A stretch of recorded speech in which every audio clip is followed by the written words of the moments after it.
여러분 안녕하십니까, 진성호입니다. 뉴스가 드문 주말인데도 한동훈 법무부 장관 후보자의 뉴스가 넘쳐납니다. 왜 그럴까요?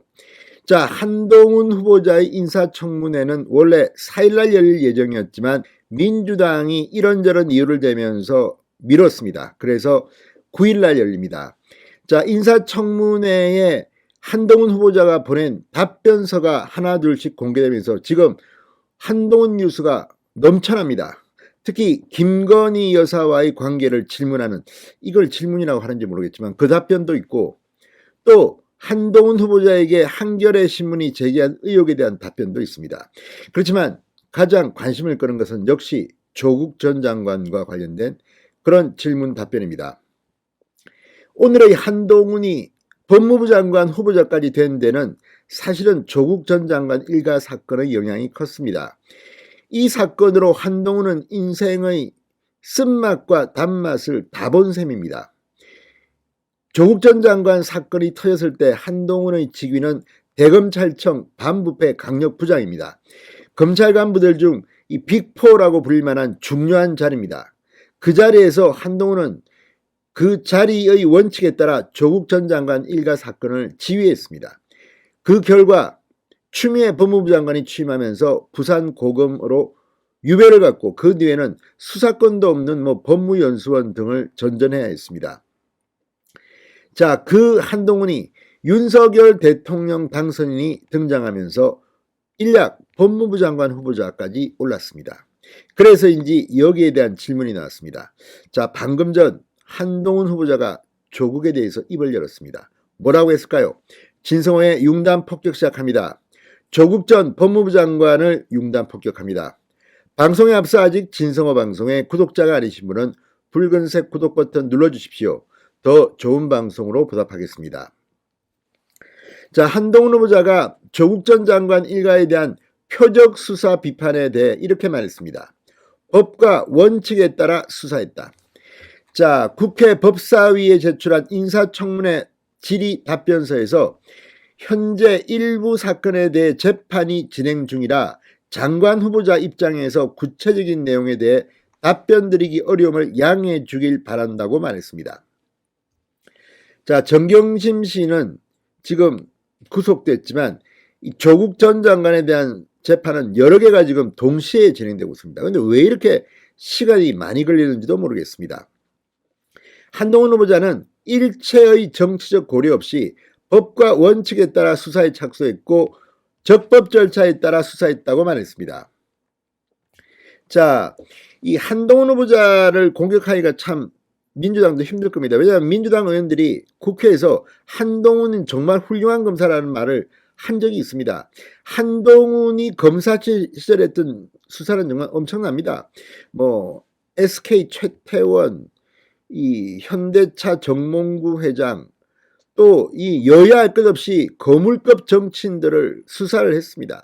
잡아넣기도 하고, 특히 이 서울중앙지검에 있을 때는 박근혜 정부 적폐수사를 했습니다. 이때는 잘한다 하던 민주당이 갑자기 조국을 수사하니까 이렇게 한동훈을 공격하는 것, 이게 바로 대한민국 민주주의가 성숙되지 못했다는 증거가 아닌가 싶습니다. 자, 또 하나 조국 전 장관이 욕을 먹는 이유가 있습니다. 이 검찰 포토라인이라는 게 있습니다. 과거에는 이 포토라인에 서기가 싫어서 막 난리를 친 사람들이 많습니다. 모욕을 주기 때문입니다. 검찰 포토라인에 서면 카메라가 움직이고 기자들이 질문을 합니다. 재벌들, 정치인들 이 포토라인에서 망신을 당했습니다. 그런데 조국이 자기가 법무부 장관이 되니까 이 포토라인에 서지 않기 위해서 인권을 존중하네 뭐냐 하면서 이걸 없애버렸습니다. 자, 조국 전 장관이 추진해 개정된 형사사건 공개 금지 등에 관한 규정, 이 규정이 국민의 알 권리를 침해했다는 지적에 대해서 한동훈은 이렇게 답했습니다. 형사사건 공개 금지 규정 운영 과정에서 공개 범위 축소에 따라 국민의 알 권리가 제한된다는 지적이 있는 것으로 알고 있다. 법무부 장관에 취임하게 되면 검찰뿐만 아니라 사회 각계의 여러 의견을 경청해 국민의 알 권리와 피의자의 인권 보호를 조화시킬 수 있는 방안을 검토하도록 할 것이다. 자, 이 말은 이 규정을 바꿀 수 있다는 겁니다. 그러니까 누구는 호승줄에 묶여서 포토라인에 쓰고 누구는 조국 이후로는 조국이 첫 번째 수혜자로 알고 있습니다만 몰래 검찰에 출두한다. 물론 이게 장단점이 있습니다. 제가 봐도. 그렇지만 이걸 왜 조국부터 이렇게 바꾼 겁니까? 한동훈 후보자의 이 답변서를 보면 다시 원래 위치, 국민의 알 권리에 의해서 포토라인에 쓰게 할 수도 있다. 그렇다면 조국 전 장관 만약 앞으로 수사를 받게 되면 검찰 포토라인에 서게 될 가능성을 배제할 수가 없습니다. 더더욱 우리가 주목하는 것은 만에 하나 문재인 대통령이 퇴임 후 지금 굉장히 많은 고소고발이 이제 잇따를 것으로 보입니다. 과거에 한 것도 있습니다. 그래서 문재인 대통령이 민간인 신문이 된 뒤에 검찰의 소환 조사를 받는다면 포토라인에 서게 될 가능성도 배제할 수 없다는 겁니다.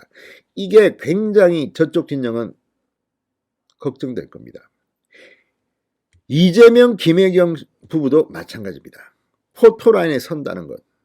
그걸 자신들의 정치적 반대편에 있던 사람들은 다 모욕을 겪게 하고 자기들부터는 안 하겠다?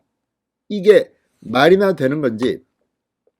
자, 오늘도 이것 말고도 상당히 많은 질문들이 이어졌는데 한동훈 후보자는 특히 윤석열 당선인의 부인 김건희 여사와 관련해서 지시를 받을 관계가 아니었고 지시를 받은 적도 전혀 없다고 밝혔습니다.